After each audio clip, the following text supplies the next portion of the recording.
కామారెడ్డి జిల్లా తాడ్వాయి మండలం బ్రాహ్మణపల్లి గ్రామానికి చెందిన ముదం స్వప్న మునుగోడు ఉప ఎన్నికల బరిలో దిగారు. తాడ్వాయి మండల టీఆర్ఎస్ మహిళా కార్యదర్శిగా ముదం స్వప్న పనిచేస్తుంది. అయితే శనివారం మునుగోడు ఉప ఎన్నికల్లో ఆమె నామినేషన్ వేసింది.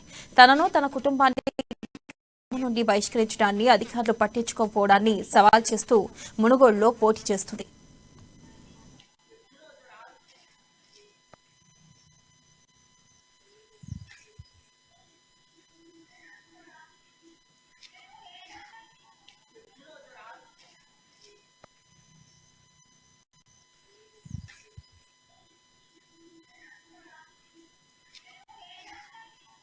నా పేరు ముదాం స్వప్న చిరంజీవి. మాది బ్రాహ్మణపల్లి గ్రామం, తాడ్వాయి మండలం, కామారెడ్డి జిల్లా, ఎల్లారెడ్డి నియోజకవర్గం. నేను మునుగోడులో నామినేషన్ వేశానండి. నేను మునుగోడులో నామినేషన్ వేయడానికి కారణం మా ఇంటి పైన దౌర్జన్యంగా వీడీసీ అనే పెద్ద మనుషులు వచ్చి మా ఇంటి పైన దౌర్జన్యంగా చేసి తీసుకొచ్చి గుల్లగొడతామన్నారండి. తర్వాత మేము ఒక కిరాణా షాప్ పెట్టుకుంటే కిరాణా షాప్ లో ఎవరూ కొనద్దు, కొంటే 2000 రూపాయలు జరిమానా కట్టాలి అని దండోర వేశారండి.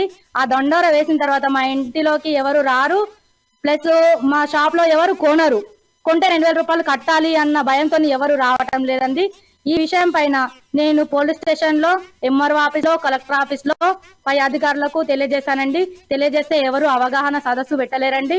దీనిపైన ఇలాంటి విషయాలు ఇంకా ఎక్కడ జరుగుతున్నాయో, నాకే ఇలా జరిగిందని ఆలోచించి నేను మరి ప్రాబ్లం ఎక్కడ సాల్వ్ కావాలని ఆలోచిస్తే నాకు మునుగోడు నామినేషన్ వేస్తే ప్రాబ్లం సాల్వ్ అవుతుందేమో అని ఆలోచించానండి.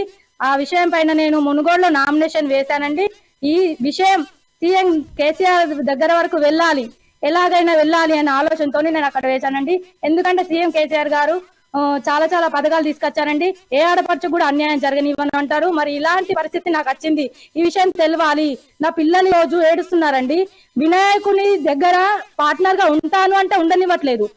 స్కూల్లో కూడా చులకన చూస్తున్నారు. మీతో మాట్లాడితే మేము 2000 కట్టాలి అన్న ఉద్దేశంలో వాళ్ళు చులకన చూస్తున్నారు పిల్లల్ని.